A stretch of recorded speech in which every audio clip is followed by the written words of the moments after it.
Number 15. I had a friend with benefits with a girl who was depressed. Neither of us wanted the commitment of a serious relationship, and I know it's selfish to say, but her depression was taking a big toll on me, and when she said she was getting feelings for me, I knew it was time to break things off.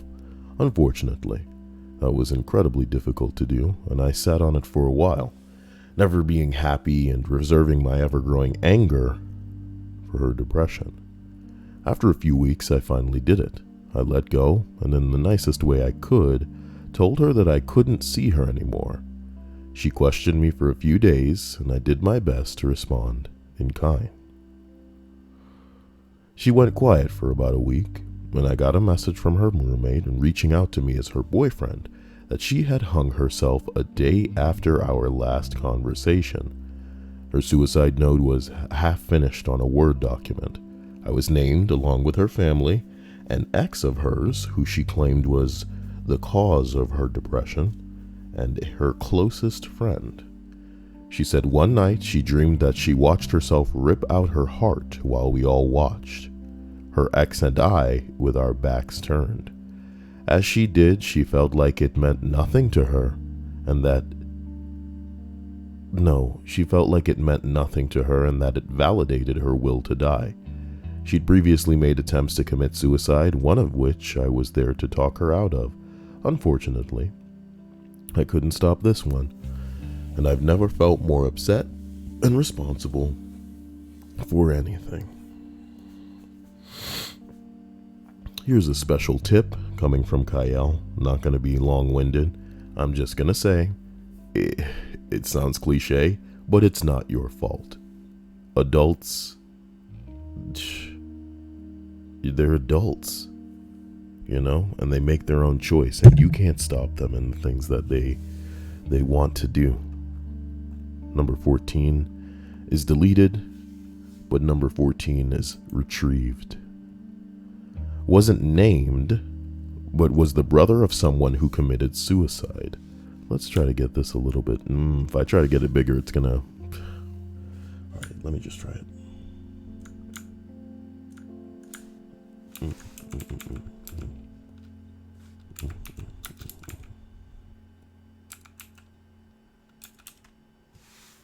Okay. Wasn't named, but was the brother of someone who committed suicide. I was heading out to a football game for training, and while leaving, my mom was doing something in my room. I think she was putting clothes away. I was mad at my mom for potentially making me late, so we argued. Partway through, my brother showed up a bit drunk. He'd often be drunk or high, but we knew that he had issues and we'd always be there for him. He tried saying something to me, but I was in such a rush, I replied with, "Fuck off, man, you're drunk and mom is making me late for football." 2 to 3 hours later, I was leaving training and found out that he had committed suicide. I still think of it every day and lay myself a ton for it, because if I listened, it might be different. Nothing changes it, time nor wishful thinking. I've gotten used to it, and I deal with it a lot, but I certainly think regularly that I could have altered the events. Well, isn't that something? Someone responds, "My sister committed suicide, and my last words to her were, just fucking listen to mom, and there's no way you could have known. I know it really fucking hurts, but don't hold that against yourself." Yeah, I guess there is no way that you could fucking know. I think, guys, all you can do is try not to be a scumbag and constantly, at the drop of a hat, fly off the handle, which are two idioms used back to back. At the drop of a hat, fly off a handle. Let's try to find the humor in something. I'm getting very specific feedback from something, and as I glance up at the ceiling, I recognize that the fan is on. The fan is never on. The amount of things it must be showering this room in. Ew. As we roll up to number 13. What a bucket of bing bong. Didn't happen to me, but my brother told me this story recently. After my grandmother passed, my 16-year-old aunt went to live with her older brother, my uncle, at his farm. What you mean at his farm? My uncle was very strict and bound by traditional rules. At the time, something he learned from my grandfather. At some point, my aunt fell in love with one of the farm workers, and eventually my uncle caught them kissing under a mango tree. He was extremely pissed, and in his mind he thought it was his responsibility to put a stop to that since he felt he needed to protect his little sister. He fired his worker and gave my aunt a piece of his mind. In his anger, he used very harsh words when confronting her. He told her he didn't want a whore living in his house and didn't want to worry about her having sex with every worker that he hired. A while later, my uncle got home from the field one day and found my aunt on the floor dead. She had killed herself and left a letter to the family. Mostly she said she didn't find meaning in living after grandmother died, but she left a specific note for my uncle saying something like, "Dear brother, don't worry. You don't have to feel ashamed anymore. Know that your sister will never be a whore as she died a virgin." Ooh.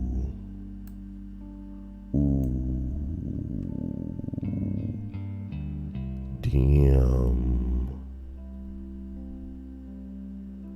My mother told me that my uncle became suicidal for many years after that, always blaming himself for what happened. I can't tell you how he must have felt after that, but today he is one of the nicest human beings I've ever met. He now has 2 teenage daughters and he treats them like princesses. Just shows you how words can do a lot of damage, specifically words spoken in anger.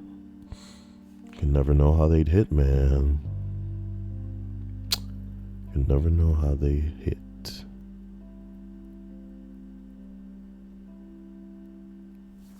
As we continue up, we arrive at another deleted entry. We're on a goddamn roll, you know? I'd blame the mods as usual, but for once, the mods didn't delete everything. Well, I say that. They deleted pretty much everything except the post that we read last. That was actually removed by the user. This one was deleted by a mod. Wasn't named in a note, but I was the last person she reached out to. She called me in the middle of the night, but I chose to ignore it, and found in the morning that she was gone, and my life spiraled downward pretty quickly. Police had to question me about my contacts with her that night, so her parents knew that she had reached out to me, and I blew her off. They blamed me. Her friends blamed me, and I blamed myself. Nigga, get over it. You know, in the world we living in, oh, you didn't pick up the phone and now my daughter's dead. It is so your fault. Get real. Like, logical. I mean, y'all just looking for a scapegoat at this point. That's what grief does, right? Makes people irrational. Can you imagine? Just separate yourself from the world, man. These people will do ridiculous things in their emotion. They'll lie. They'll ruin lives. They'll get you involved. Just stay away from these people. Get yourself someone with a head on their shoulders. Bitch, are you for real? Sorry. Her friends made my life absolute hell for a while. What a bunch of scumbags. I got the shit beat out of me for a year because I deserved it for not saving her life. What? This person's username is Depressed Trashman, and this kind of shit makes me really angry, my dude. Someone makes a choice to take their own life. Yes, there are influences. You know what I mean? Yes, there's outside, like, catalyzers and provokers and shit like this, but come on, man. That's their choice ultimately.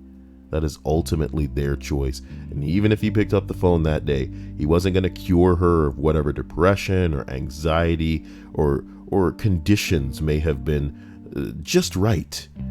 Whatever ingredients may have been sprinkled all over her to create that suicide recipe that she was pretty much ready to just throw in the motherfucking oven. You know what I'm talking about? So if she, like, here's the thing. You listening to this right now know a lot of people who will say that they're going to commit suicide. You know what I'm talking about? But the people who really want to do it, you ain't going to hear much from them. It's just going to happen, you know? It's not going to be a lot of words. They're going to show you. They're not going to tell you. It's going to be pretty Japanese in this bitch, if you know what I'm talking about. And not like in a Logan Paul in a forest way, but, well, if you know, you know. He goes on to say, I understand now that I was a scapegoat for people trying to cope with the same pain that I was feeling, but it doesn't make it okay. But at least I'm doing better now. So, as usual, with this kind of entry, you have to ask yourself, why did the mods delete it? You know, what a bunch of fucks. A response to this reads, what those people did to you is pretty unforgivable. It wasn't your fault. Oh, rational person, wow. Everyone ignores calls sometimes. Sometimes you just don't feel like talking, and there's nothing wrong with that. Yeah, maybe you're entitled to not wanting to talk all the time, you know what I mean? Maybe you shouldn't be on deck for everybody at all times, because in itself that should be considered ridiculous. I'm sorry that this happened, but I sincerely hope that you don't feel guilty, because it was never your fault in the first place. And Depressed Trashman says, thank you for the kind words. I like to think I don't blame myself anymore, but it always hits me when people tell me that it wasn't my fault. Well, it wasn't your fault. Hell, I ignore my friends' phone calls all the time because I'm tired. Maybe I'm sleeping, or I just don't want to talk. Excuse me. Shout out to Dia and Hannah for blowing up my phone trying to wake me up for this damn stream. Oh, God. But I do it because I love you all, not because, you know, I'm in love with sleep. I love my friends, and they ignore my phone calls occasionally for the same reasons. It is truly up to the individual to seek help required. I have no doubt that if you had an inkling it was going to happen, you would have been there. Treat yourself with the kindness you deserve, and I am sure you will affect others in your life positively. Right. Here we go. Okay. Here we go. Looks like Linda had to dip out of the stream. She committed streams. You can't say stuff like that, man. Just stop it. So we roll up to number 11. Okay. In my sophomore year of high school, video games were my life. I would frantically rush home to do all my homework early, just so that I could play video games. I made a friend online, and this friend was a lot like me. He only cared... Thank you, Prelude. He only cared about video games, and he loved talking about it too. We would go on servers and talk about how wrong about some aspects of the game people were. Thank you, J. Cole. Appreciate it. When we grew closer, eventually he opened up to me about how he had depression and how he had suicidal thoughts. There was a day that we finally disagreed on something, and we had a very heated argument to the point where I told him that I wouldn't care if he just disappeared suddenly. He took it a lot of offense to that, and the next day he sends me his suicide note saying how our argument was his tipping point and that I had caused him to do what he did. Fortunately, he survived, but a week after his attempt, he sent me a letter telling me how his life... Thank you for the follow, J. Cole. But a week after this, After his attempt, he sent me a letter telling me how his life would never be the same again. Thank you, J. Cole. And how he would never recover from going through something so traumatic. I felt extremely guilty hearing all of this for the longest time. I couldn't talk to people as confidently as I used to because I was constantly worried about the consequences of my words. You mean you learned a lesson? I became depressed, and it affected my behavior for a long time until I finally opened up about it. Recently to my friends and my family. There are still days that I wake up and I think about what happened, to the point where it determines what mood I'm in on that day. Otherwise, I have been making slight progress, and I've finally been gaining the strength to get out of bed and live my life normally. This fan is killing me, and it needs to be turned off.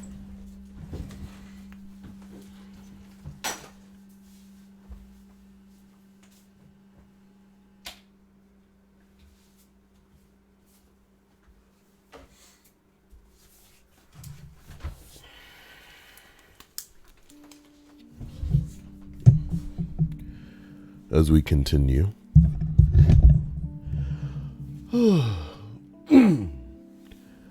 to number 10. I dated a guy in high school, and he ended up leaving me for this girl who he was in love with forever. But she did not reciprocate the feeling until after we were together.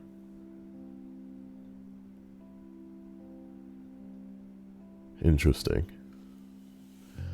She ended up breaking his heart not too long after that, and we ran into each other and reconnected, but only as friends. We became very close again. I had missed his friendship very much. I knew that he suffered from depression, and he had attempted suicide once before, so another one of our friends and I always sort of kept an eye on him. He started drinking heavily and ended up in rehab. I called him regularly while he was at treatment, and when he got out, we were quite close. He seemed to be getting his life back in order, but the depression lingered. The day before I got the call, I was thinking about driving up to his house to visit, but I didn't for whatever reason. Our friend called me and just said, "It happened." We just cried together on the phone and hung up without any more words. The day of his funeral, his father told me that his son had told him that he loved me and was going to ask me to give him another chance. It's been 17 years since, and it still haunts me. I loved him so very much. Some people make their own bed and they gotta lie in it, you know. It's Kyle implying that he deserves to die. No, baby. Everybody deserves the help that should be made available to them, you know. But in the real world, some of us have to live with the consequences of our own actions, you know. Imagine if the girl had just decided to kill herself because, you know, this dude was just going to leave her for some bitch that he was with before, and now she want him back. So, we got to jump ship and go back with him, you know. Thank you, Jinx. I appreciate that. Oh boy.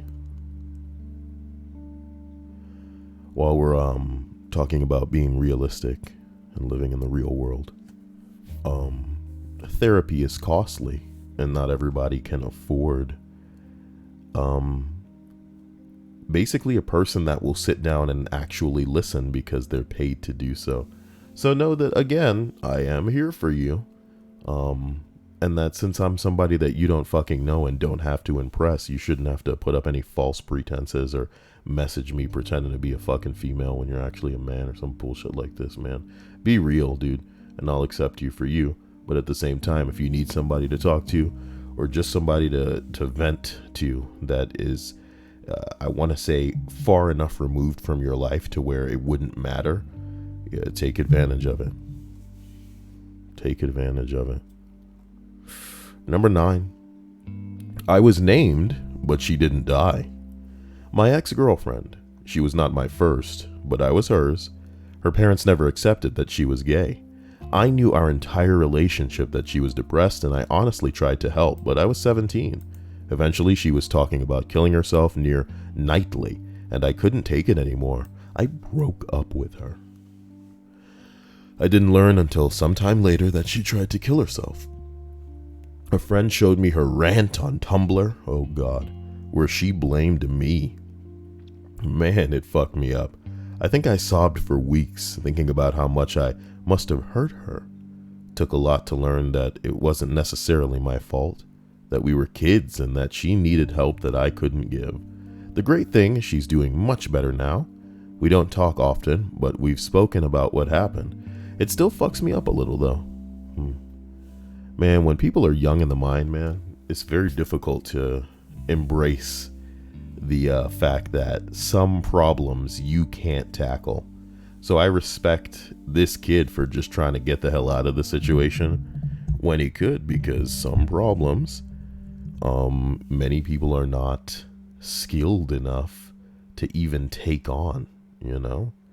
This is, she needed help that this dude straight up couldn't give at that age. Maybe there is no age for some people where they're going to be able to handle this kind of shit. So you got to do what you can. And in some cases, taking a step back, that's all you can do. Pretty dark, pretty sad. Oh well.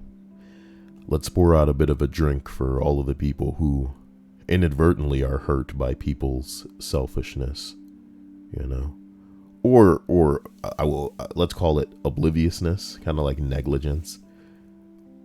Think about like a hoe who has dudes that they prefer, so they're like high on the priority list, and you've been there like forever, nice guy style, but she ain't gonna look her away because she ain't interested. But you know what will make her interested is when all of those guys that are high on the priority list make it clear that, look, bitch, you don't have enough to be high on my priority list. So she's like, oh my God, no. And then she try to go back, but it's too fucking late. You know what I'm talking about? Hit that bitch with a little bit of that yazzy yaz. Yaggity yak. Don't talk back. Yeah, I don't know that song. Y'all niggas like 3 years old. As we roll into number 8 here. My dad committed suicide when I was 18. Oh shit. 0 to 1,000. I'm kidding. I was fresh into the Navy, and it was the first time in my life that I didn't have the ability to call my dad every day. My parents divorced when I was a child, and my mom was the one who raised me. Anyway, I got a call from the cops that my dad passed away on Christmas Day. My dad passed away on Christmas Day. I'm sorry, Pap. I had been trying to contact him since Christmas. When I found out it was suicide, I was shocked. My dad was always so happy and funny, although he did suffer from alcoholism, something I tried in vain for a long time to help him with. I had no idea he was suffering from such deep depression, something I also suffer from. I never read the letter myself, but my mom and sister did, and they highly recommended I do not read it. So I didn't. I don't know the specifics, but I know that he said his daughters didn't love him. That hurt me so much because I loved him to death. We had our disagreements, obviously, we're father and daughter, but I never thought I gave him any reason to think that I didn't love him. Man, that's sad to think about. I like to think of most men as, rational and logical and capable of separating, like emotional little arguments and disagreements from how they feel and how people feel towards them overall. But the alcoholism probably exacerbated his irrational, emotional, I want to say temperament, to the point where he's harboring these totally untrue, understandings or interpretations of how people feel towards him. Because that's terrible, the idea of the daughter loving him, but him thinking, I know you guys always hated me, and he's going to kill himself. Jesus Christ. It's something I struggled with for a long time, and it almost led me to attempting suicide myself. Come on now. Now that I'm older, 24, and enough time has passed, I know that what he wrote wasn't what he truly felt. I remember all the time we spent together, and I know there's no way that he could really believe that I didn't love him. I know he felt like he wanted to be a better dad, but I think even with his flaws, he was great. If I could tell him anything today, it would be that I'm sorry, and if I ever did anything to make him think I didn't love him, unfortunately, we will never get those opportunities when things like this happen.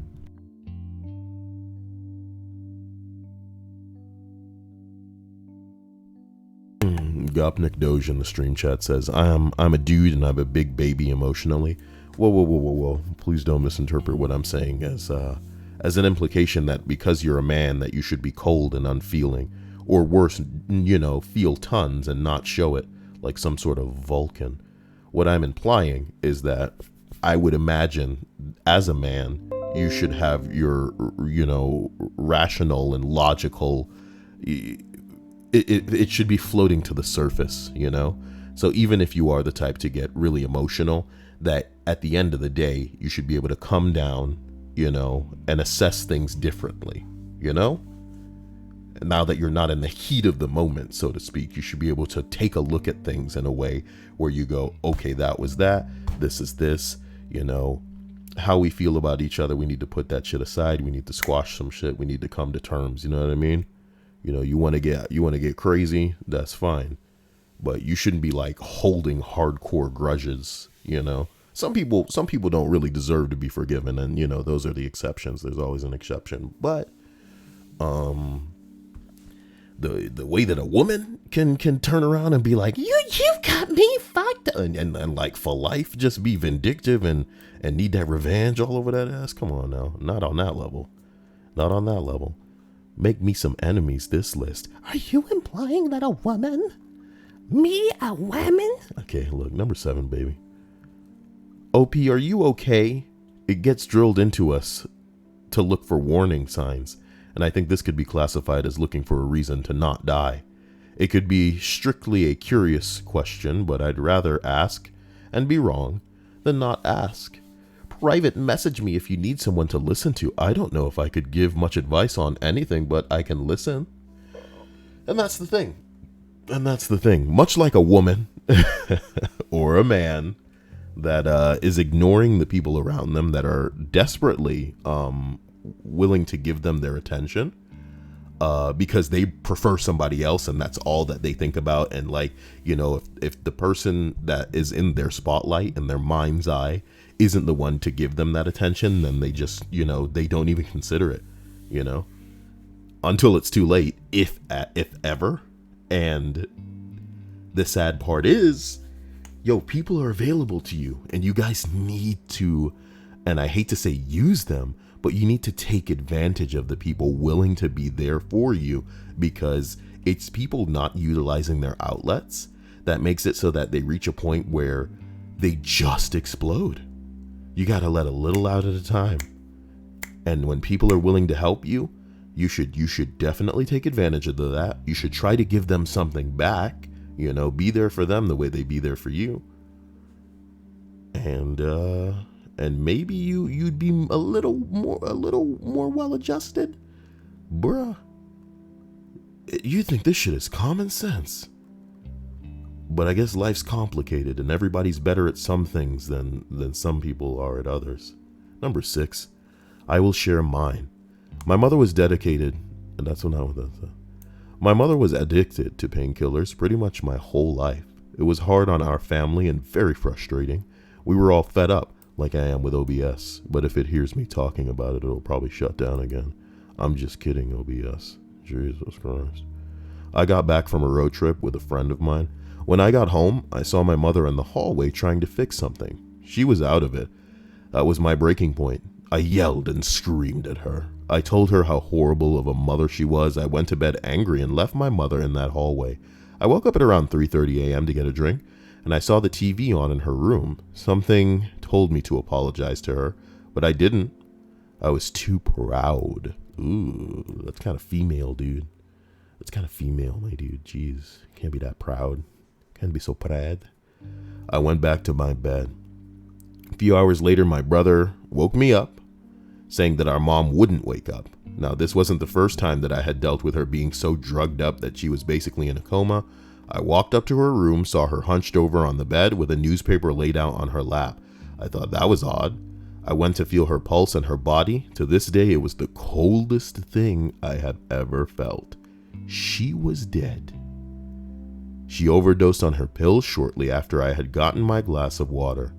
That really messed with me for a long time, 15 years. I blame myself for her death. I now understand I was not the cause of this. She had plenty of chances to get sober and always resisted. Never go to bed angry and without saying I'm sorry, I love you, to those you really do love the most. And the funny thing is, if you got a mom, you know what I do? You know what I mean? If y'all got a mom that's anything like the moms that I know, baby, you gonna be the only one saying I love you too. How about that? You know what I'm talking about?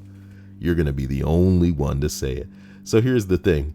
If y'all live in a world that is anything close to typical, the thing you can do best in most situations is not say anything at all. Because sometimes if you describe reality, it's too cruel. You know what I mean? It's one thing to say something mean to really get under somebody's skin, but literally sometimes just describing reality is cruel enough. And some people can dish it out, but they can't take it, baby. So try to be a help. And if you have nothing nice to say, maybe don't say nothing at all. Number 5, A friend of a friend's fiance hung himself in a game shop and left a note blaming debt. That's, very popular, if this is like the Family Feud, that's high up there on the board. And 2, me not having sex with him. Oh, we got a nice guy over here. He and I had one conversation in the entire time that I've known him, where I said I didn't care for the sequel to Wayne's World that much, and he called me a stupid bitch. Damn, that doesn't sound like party time or excellent. Unbelievable. Somebody says, sounds like he definitely had his own issues. You can't control who becomes secretly obsessed with you.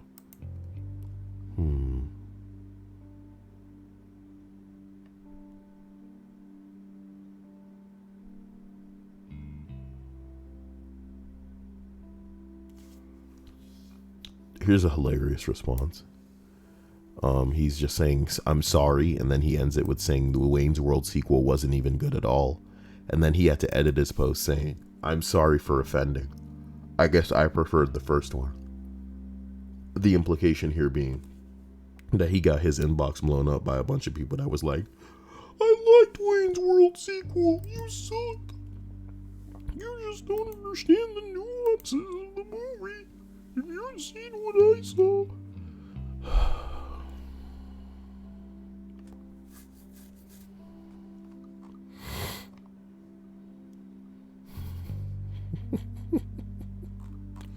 What is going on with this Wayne's World shit? Number 4.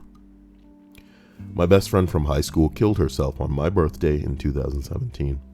We had both been very depressed and suicidal in high school and gave each other a lot of support, but in college I tried to get help or get the help I needed, and she did not. I blocked her number after she sent me some gory pictures of herself. Some self-harm in college. I just couldn't take it anymore. We were at different big state schools in the Midwest. She got in touch with me again after she attempted suicide in sophomore or junior year of college and was diagnosed with bipolar disorder. That's quite a combination. We talked some, and she told me that I was the only person that she trusted, even though we hadn't talked in a year or two.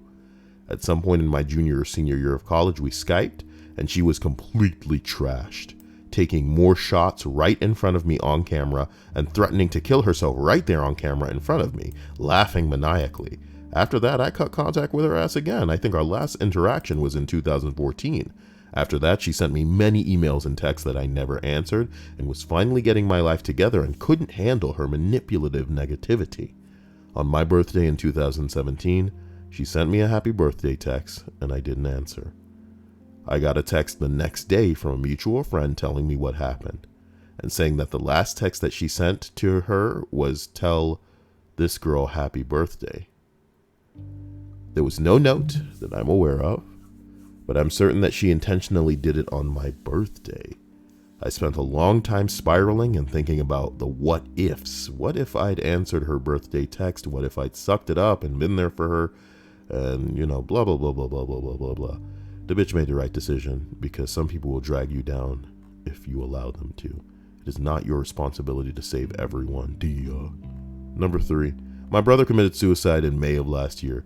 He left a lot of different notes for his friends, but he didn't leave one for me. It really hurts, and it still does. We were really close. I'll never know why he would write so many letters, but not one to me. Maybe that's selfish. I'm sorry. Someone says maybe he tried, but was too upset by how hurt you'd be. Maybe his love for you prevented him from being able to write to you. I hope you're able to find peace. Pretty dark stuff. Number 2 on the list of 15 people negatively named in suicide notes. It's shit like this that can't get any traction on YouTube because this site's for fuckboys who like, Jimmy Kimmel and Jimmy Fallon and other assholes named Jimmy that run prank videos. You know what I'm talking about? Totally staged and scripted shit. Shit that you would, it'd be illegal if you actually did it and tried to get away with it. Where do I put all of this stuff that I want to read on a daily basis? You know how many lists I find, and it's just like, man, don't you think that's a bit edgy? And I'm like, you mean real? The word you're looking for is real, as opposed to fake, like all the shit on YouTube. My father committed suicide 7 years ago. I was 23 years old at the time. We were never particularly close growing up, but always had this unspoken father-son bond where we just did things together without saying anything. In the months leading up to his death, he would write to me and try calling, but I always felt uncomfortable talking about feelings, so I ignored it for a later day. My sister, on the other hand, talked to him regularly, even on the morning he died. His suicide letter arrived a few days later with my birthday card. His letter was a paragraph long and had a gift voucher to a bottle shop, Dan Murphy's in Australia. My older sister, however, received a 2-page letter with his iPod and books on grieving. Very big difference. I can never tell if my short goodbye letter was the unspoken bond, or if he was genuinely pissed off that I didn't give him the time of day to hear him out. Ever since, no matter how minuscule it may seem, I always give people the time of day to lend an ear. And again, a Kyle reiteration that you may or may not want to hear. And again, whether or not you're going to be upset by me saying it or not is going to rely completely on your experience or lack of experience. But the bottom line is, you should be extending yourself when you have the opportunity or the will and energy to anybody who needs it, my dude. Because you want to know why? You want to know why it's easy to lend a shoulder to cry on, why it's easy to extend an ear for people to talk? Because 10 times out of 10, statistically, they're going to deny you. They're going to deny you, my dude. So in the event that somebody actually does let that shit out, it's really one of two scenarios. They really need somebody to talk to, or they're probably just like, you know, the crazy type of motherfucker that's always needing somebody to talk to. You know what I mean? Just can't stop running their mouth like constantly. But my point is, most people are going to deny you when you extend yourself to them in a way, not sexually, but you know what I mean? Like for them to talk to, you know, give them an ear, a shoulder, just to put yourself out there. Most people will not take you up on that opportunity. So you should always do it, because, you know, it's not like, you know what it's like? It's like it's like you asking people, oh, how are you? How was your day? They're going to say, I'm fine. It's good. Oh, it could be better. You know what I mean? It's going to be a short answer. You're going to try to get on with their life. But occasionally, just occasionally, somebody's going to fly into a legit description, and you're going to be like, damn. You know what I mean? You know what I mean? Gopkin Doge, or Gopnik Doge, says never lend a shoulder though if you are in a bad place, because negatives on negatives only add more fuel to the fire. Not in everybody's case, nigga. You don't know how depressed or anxious I am. Here's a tip. Very, my dude. To the point where most of the days I just want to try and sleep my troubles away because the responsibilities pile up in a way where I know that I'm not where I want to be. You know, the same kind of struggles that everybody has where they, you know, they're just not making ends meet or some bullshit like this. The bottom line is, I know that making someone else smile in a way where they, at the very least, are pushing away feeling the way that I feel for another day, that's kind of what makes me feel alive. That's kind of what gives me the strength to go on another day. So everybody's different. There's exclusions, there's exceptions to every rule. And yeah, if you're in a bad place, maybe it's not a good idea to go trying to help other people out. But if you're like me, and what will make you feel better is to make someone else feel better, then by all means, nigga. Then by all means, be there for somebody who's in a bad place, regardless of how bad the place you are is, okay? Because it's not gonna take a considerable amount out of you to shut the fuck up and listen to somebody. And if at the end, you know, they feel better, even if they don't make it apparent to you, even if at the end they don't like thank you properly, or, you know, just say, man, getting that out really made me feel better, it'll make a positive change. And here's the bottom line. There'll be a point in your life where things are going in a way where there's nothing you can fucking do about it, because you recognize the lack of control that you have in your life in anyone's life. And you'll just have to remove yourself in a way where you want to be distracted. You got to listen to some music. You got to just sit in a room. You got to just drink. You got to just smoke something. You know what I'm talking about? And you'll pray. You'll pray that in the future, that kind of distraction will be able to work again. That's why some people get so drunk. That's why some people fuck with them pills. That's why some people do them hard drugs, is because what they need now is something more intense than what they needed before to get through. And if you could be that outlet for somebody else to keep them from getting as low as you were, you do it in a heartbeat. But again, some of us have been through different experiences. So, I don't know. We all react and respond in different ways. Number 1 on this list reads, my mom committed suicide in 1999. Everybody else was partying, but she was not. When I was 9, wow. I finally got the courage to request her suicide letters from the police about 6 months ago. There was one short snippet in her letter about me. Per my mother, I was a testy child, and she found me to be quite annoying. Despite that fact, however, it seemed that she held off with completion of suicide, as also stated later that she couldn't live just for me any longer. Oh, she tried. She tried. I felt loved after reading that. I laughed knowingly that she found me annoying, much like any typical mother probably would think of their child. But the fact that she the fact that she struggled with mental health since childhood meant the world to me. She lasted 9 whole years after birth to me. She was selfless for as long as she could bear it. People need to seek out the help that is available to them, man. And trust me, again, Kyle is a nigga that exists in the real world, so I know that, some of that help isn't available to you because the price is not right, which is to say, some people can't fucking afford it. But hopefully, there are ways that can be made and people that can make themselves available to help you along, or at least until you're in a more comfortable place to be able to afford. Sorry, I'm caught up in this. Somebody responds, I'm so sorry that happened. The perspective you have on this is beautiful, though. Thank you for... If I update you, will you stop? My God. Tamper monkey out here fucking around. Oh boy, you got a lot of SoundCloud downloader. Oh, retail me not, Genie. That's pretty cool. Like I'm buying things. My broke ass. As we roll up to the end of this list, I ask myself, if you guys are okay.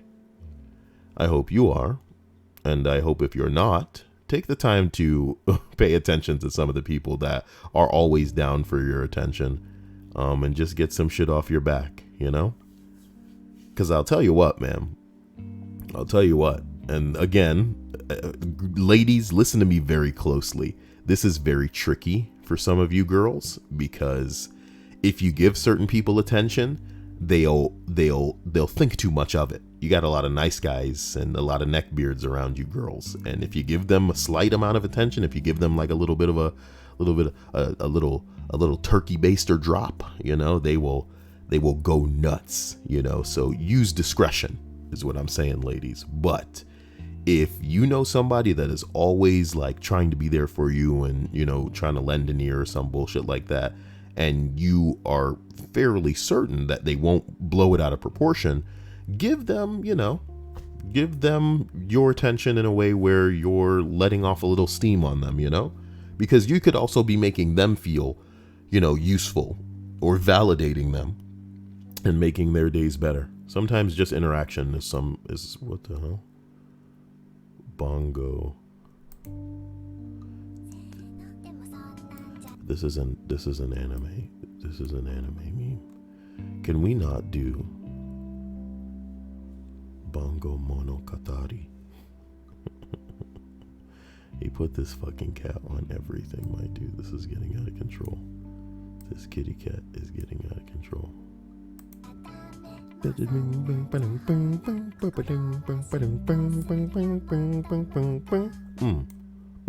Come on and slam.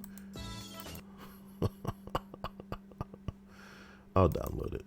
Not that I need it for anything. Here's hoping you guys are having a wonderful evening. You know, I can't help you with everything, especially when I can barely help myself. But I don't know. Tomorrow you'll see me back on YouTube. You know, if tomorrow's not a explosively busy day, which it might be. Want to thank my sponsors over on YouTube for continuing to live that life. You guys are hardcore. I want to thank my patrons for doing something that definitely helps me out. I appreciate you in a big way. And you're one question away from getting your request fulfilled. And to everybody else who is here tonight, I hope you feel good.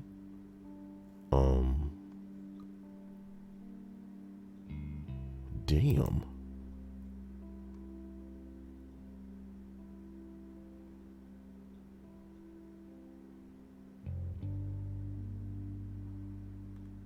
Oh my God. Okay, yeah, sorry. And I hope that you guys feel better because you deserve no less. Have an amazing night. I love you, and we'll talk soon. Bye.